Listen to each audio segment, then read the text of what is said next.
Hello everyone, welcome to the video, and today we're going to be going over 10 sparring tips for beginners. So if you've been sparring a while, this probably isn't the video for you. You've probably already picked up on most of these tips. You've already clicked and caught on that most of these things you're already going to be doing. But feel free to stay for the video, you might pick something new up. But yeah, let's hop straight into it. Number one, for the first tip we have is don't watch the hands. That's honestly the first mistake I always made when I started sparring. I'd always watch their hands, try and read them, but you soon learn that actually watching the hands, you react a lot slower, and you kind of end up just watching the fist in your face, and it's not a great habit to have. So when you're sparring, what you want to do ideally is try to look at the top of their chest, just under their chin, and you'll see that when they throw punches and things, you'll see usually the shoulder moves first, and you can usually see a bit of strain around their collarbone, and you'll see that first before their hands even move. So that's the best place to watch. It also means that when they throw a punch, you still want to keep your eyes on that top part of the chest. Even though the punch is coming at you, it's going to give you much better, clearer vision. And you'll see, give it a go, you'll see that you can see a lot more when you're trying to just focus on that center point on the chest, rather than trying to watch the hands and look around you. Do your very best, focus on that one spot, and I promise you'll be able to see so much more coming. Number two, when you're starting out, is to work in phases. So don't go in there trying to counter everything and be either super aggressive through all the rounds or super defensive run around for all the rounds. What I like to do is work in phases. So usually I try to get in at least 6 different phases between attack and defense. So especially when you're starting out, it's really good because it can be easy to either go over aggressive or shy away and just not throw any punches. So say to yourself, roughly in your head, 30 seconds, I'm going to move around the ring, I'm going to get into the range but slip under punches, I'm not going to try and throw too much back. Maybe the odd counter here and there might slip in, but I'm not going to be over aggressive. Then maybe 30 seconds later I think, alright, I'm going to go in aggressive for 30 seconds.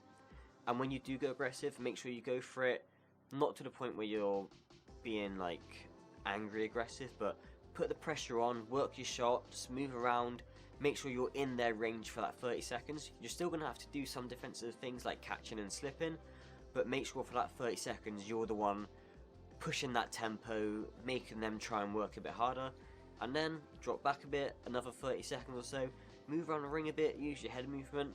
Really try getting a habit of differentiating between your attacks and your defenses straight away, because you want to work both. And what happens at a beginner stage, especially for me, is I would just move around a lot and just throw counters. I wouldn't have any sort of aggression to start the engagement. I would just move around, wait for them to throw and counter the whole time, and eventually you get in the point where you're not actually getting much better because you're doing the same thing every time. So make sure when you go in there, you work on your attack and your defense. It's going to help you out so much more in the long run. Even if you hate being defensive or hate being aggressive, still work on it, try split it evenly, and honestly you'll have so much more benefits come to you in the long run. Number 3 is to finish your combinations. Honestly, I can't stress enough how many times I've seen people to go and throw a 1-2, and they throw the 1 and the other partner throws the 1 at the same time, so they just stop. They don't throw the 2, they just throw the jab, they get hit by a jab, and they just stop. They're like, oh, I got hit, cover back up. Do your very best not to do this. Set in your head, if you want to throw a combination, tell yourself split second before, oh, I want to throw a 1-2, and throw your 1-2. Don't let anything stop you. If you get caught midway, oh well, chances are you're getting caught at the same time as you're throwing a punch. Chances are they don't have a hand to protect themselves. Because if I jab you and you jab me, both of us have our left arm out. So we're open, so to speak. Especially for the right hand. So if you want to throw a 1-2, throw it. Don't let them stop you. If you want to throw a 1-2-3, so left straight, left hook, throw it. If you get caught as you throw the right, just throw that left. Even if you can't fully see, just throw it. You might surprise yourself, you might catch them, and then you know, okay, I dropped my hand a bit and I got caught, but I landed that left hook. So next time, I'll throw my right hand, but maybe I'll keep my chin down a bit, or I'll bring my right arm back a bit quicker, so I throw it as almost just a tap to block their view as I throw the hook. And just honestly, make sure you throw your combinations. You don't want to get caught in this situation just throwing a jab, a right hand, a 1-2, a jab. You want to work these 3-punch, 4-punch combinations, so commit to them, throw them. If you get caught, it's sparring at the end of the day. It might happen. Suck it up. It's better to do it when not many people are watching than in front of a crowd of people. So that's number 3, finish your combinations. Number 4, we see it all the time, is turning your back. It's a really simple one.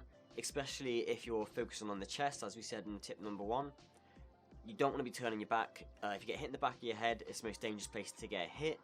So whatever happens, if they swarm you and you don't like it, take a knee. That's all you have to do, especially in sparring. Like, if you take a knee and your sparring partner is respectful, they're going to be like, okay, maybe he didn't like that so much, he couldn't learn from that. I'm going to sit back now and let him do a bit of the work. Whatever you do, do not turn your back. It's such a bad habit to have, especially if you then go into a fight. It's going to be in there. Like, it's that fight or flight. It's there for everyone. We all start off with it a little bit wanting to turn away when things get a little bit too much, but whatever you do, cover up, maybe bob a little bit, squat down a bit. If it is too much and you're hurt, take a knee. It's what you have to do in a fight. If you turn your back, you're going to put yourself in a really dangerous situation, and it's not a very nice situation if you're sparring for your sparring partner. If I'm sparring, I just want to keep turning away. It's a bit like you're interrupting mine and your flow the whole way through the sparring match. So make sure you don't turn away. Like I said, if it's too much, take a knee.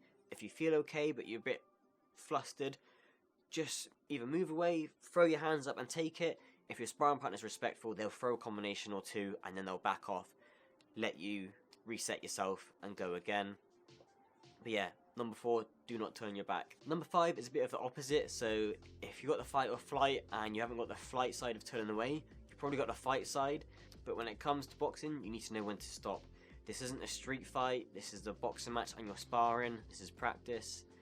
Know when to stop. You're not trying to knock anyone out, you're not trying to get a highlight reel for YouTube. This is practice, you're learning, your partner's trying to learn. So really hold back your aggression as much as you can and keep it into a controlled manner. When you throw shots, you can throw them hard, that's fine for sparring, but if your partner's only tapping you, you probably don't want to try and knock them out. But yeah, really make sure you stay cool, don't lose it. If your partner catches you, I see a lot, if someone gets caught, the other guy often steps up really hard after being caught because they want to show to everyone like, oh, I'm going to catch him back now. That's not how it works. If you make a technical mistake and you get caught, but your opponent hasn't raised the power or tempo, you have no right to raise the power or tempo just because you've been caught. Bury your ego a little bit, you got caught, okay, now it's turn for you to work your technical abilities and try and catch them back without trying to knock them out. Number 6 is when you start out, be mentally prepared. Watch as much as you can in terms of sparring footage on YouTube. Sparring videos for pros mainly is the best way to see it, because obviously the pros know what they're doing when it comes to sparring. And be prepared that you are going to get hit and you are going to have to be aggressive in hitting them back. And also, in your way, you can actually make it in a bit of a competition in your head from a technical standpoint. You can try to win a sparring session, so to speak, if that helps you. Really work out what helps you perform your best and what helps you work on your weaknesses. So jot it down if you want, make a notebook and go in there and have a sort of a game plan, not to win but what you want to work on, and do your best to work on that throughout the sparring session. Obviously different partners, different weaknesses, different ability levels, so be prepared with all these things and really be mindful when you go into sparring that you're there to learn, but be prepared that you are going to get hit. It's part of boxing. The best thing is it doesn't hurt too much. Body shots hurt the most. If you get hit in the head, it really doesn't hurt too bad, especially sparring when you've got 16-ounce gloves on. So really just be prepared for that, and yeah, go for it as well. Don't be scared when you go into sparring. That's the worst thing you can do, is be really scared, because as soon as you get hit once, you don't want to be there. So make sure you're prepared for it and you're happy to go on and do it. If you don't feel your levels are there yet, then just wait. Be patient. Do some light sparring with different partners and build into it, but make sure when you do start sparring, you're mentally prepared. You don't want to jump in too soon and then think, oh, I don't like this, I then quit the gym completely. Take your time, but make sure when you do go into sparring, you're fully confident in yourself and you're prepared that this is something you want to do. Because also you don't want to ruin your sparring partner's session by not being in it fully. This is practice for both of you, remember. At number 7, we have a really simple one, but I see it so many times people forget, and that's to breathe. If you're holding your breath, you're going to be stiff, achy, it's going to be absolutely horrible. So relax. When you're throwing your punches, breathe out, make your little shh shh shh noises. It may feel embarrassing or whatever, but trust me, it's going to help your breathing so much easier. If you're holding your breath when you punch and when you're getting hit, you're going to be gasping for breath the whole time. It's going to be a really, really uncomfortable experience. Your muscles going to get fatigued so much faster. So when you're throwing your combinations, breathe. When you're moving around the ring, relax your shoulders, loosen them up a bit, move around. breathe, breathe, breathe the whole time. A lot of exercises you can do for breathing as well to help you relax and think of things. Also, what I like to do is, if I throw a combination step back, the first breath I take is a sharp, deep breath. If you see some people talk about Mayweather fights when they've actually been to them, they say like when they're ringside or within like the ring, you can hear him breathing. That's how focused he is on getting that breath back in. As long as you inhale that oxygen, your body's going to try and use it. Obviously, you don't want to try and hyperventilate or anything, but as soon as you throw your combination straight out, in. You've got the oxygen in. Don't throw your combination and come back and be like, shh, shh. Like, make it sharp, fast, then you're ready. You're ready to go again. So, make sure you breathe, and yeah, try work on that. It's something that's quite difficult to start, but don't be shy with your breathing. If you think you're making a lot of noise, it doesn't really matter. If you're getting the oxygen in, your body's performing, who cares at the end of the day? Number 8 is the hit how you want to be hit rule. So this is a bit of a vague one, because often you will find people say, do you want some light sparring? And as you all know, it turns out into an absolute war with blood everywhere. But hit how you want to be hit is a great rule, especially if you're two beginners as well. You can often find one will overkill it a bit and go too hard.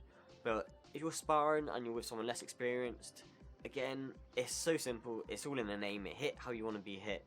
No one wants to go into a sparring session and get absolutely pounded by someone when they're just tapping them back. If you are the one tapping back, you probably want to try and hit a bit harder, get a little bit of respect from them. But yeah, hit how you want to be hit. If you're going to go in there slogging someone's trying to take their head off, I've had it before where someone's come at me really hard, really fast, and I've hit them hard back, and they've been like, oh, what the hell, light sparring? And I've just been like, look, you come at me hard, you're coming at me trying to knock me out, like, I'm not going to just tap you back. I don't care what our levels are, this is sparring, we're here to practice, this is respectful. If you want to try knock my head off, I'm going to try and take yours off too. That's the way it is. If you come at me and you're just tapping me around, I'm going to tap you back. That's how I am. I usually try personally take the point of I'll match you, whereas some people like to be the person who sets the tempo. That's fine. When you're picking your sparring partners in your gym, you'll get used to like who spars like this, who spars like that, and so on, sort of thing, and people get used to you as well. Don't take any shit from anyone, excuse my language, but you'll often find some of like the lads of the gym will always try and pick the person who always goes a bit lighter, and they'll try and one-up them in every session. If someone's like that in your gym, just don't spar them. It's simple, or like just avoid them. It's not an issue in my opinion if there's someone you don't want to spar because they're just being aggressive the whole time trying to knock you out. It doesn't hurt just to say no, honestly. I've said it to people before where like, if they're like, I've sparred middleweights and I'm like a lightweight, and this one guy absolutely levered me as well in New Zealand, and he hit me with a right hand. Honestly, I stumbled like crazy, and I was like, look, I'm like a lot lighter than you. If you're going to land those shots on me, then like, probably spar someone else then. After that, he was absolutely fine, said, yeah, sorry, it just came out. And we were fine after that. He lowered his a bit, and like we matched at a good pace, moving around really good. So don't be afraid to mention how you feel in your sparring. Sorry, the camera just died. But yeah, like I said, don't be afraid to voice your feelings in your sparring sessions. But that was number 8 of hit how you want to be hit. Number 9, which we've kind of covered throughout, is to keep your emotions in check. We've kind of gone through this with turning your back and not being overly aggressive, knowing to stop. But it's definitely an important thing to remind yourself that this is practice for you and your partner. They're not there for you just to absolutely beat the living daylights out of. That's not how it works. If you're from the same gym, you should be trying to help each other improve. If it's someone that you get along well with as well, you can also ask at the start of the session, like, hey, like, if we do 4 rounds today, can you do 2 rounds like this, and I'll box 2 rounds how you want me to box, sort of thing. Or you can say, like, for the first round, can you come at me really hard, I want to work on my defense, or something like that. That's usually like when you get used to some of the people in the gym. But as for beginners as well, you can still do that. You might get people a bit less take to you because they don't know you, but it doesn't hurt to ask. Even just say like, oh hey, I'm new, I haven't done this before, it's right if we start off light and like build into it. Say it, that's fine. They would much rather you did that than they catch you square on and then you just turn into an absolute monster and swinging for them. Like, that doesn't help anyone. You want to keep your emotions in check, stay cool, stay calm. You don't want to run away, and you don't want to completely go out swinging. Remember, at the end of the day, this is a sport. It's technical, it's high-speed chess, as some people call it. So really switch your brain on.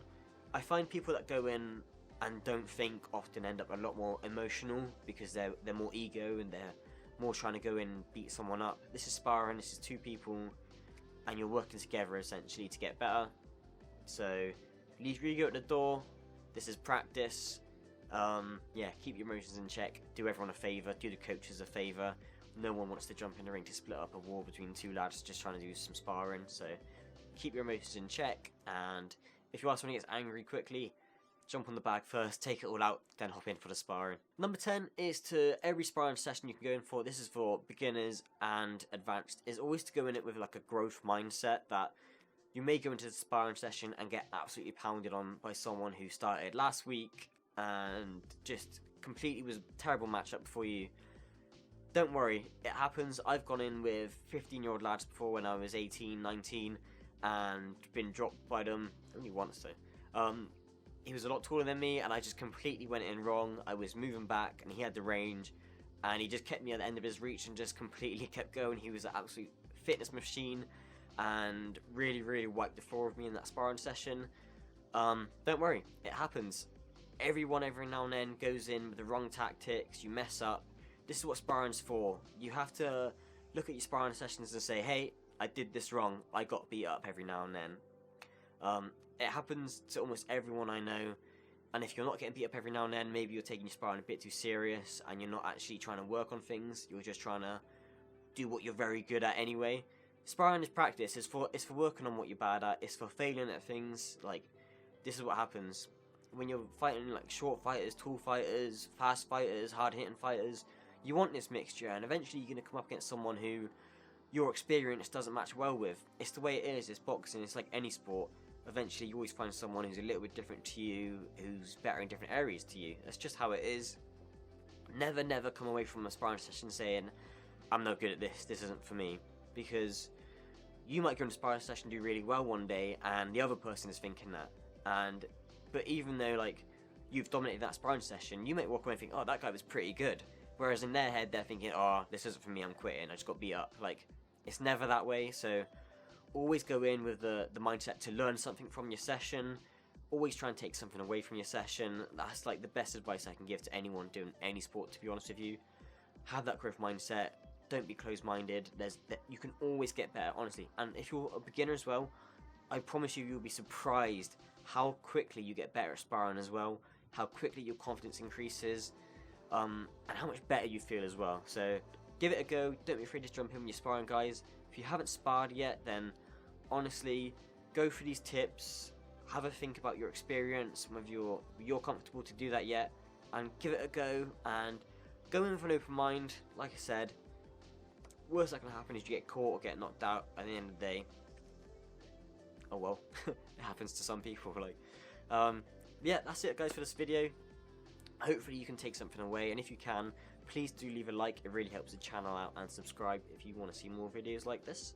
Hopefully I'll have some more like bag videos come out soon. I want to record some sparring sessions, but gyms are still kind of like slowly opening up, so I'll see what I can do. Anyway guys, and I'll catch you next video. Thanks for watching.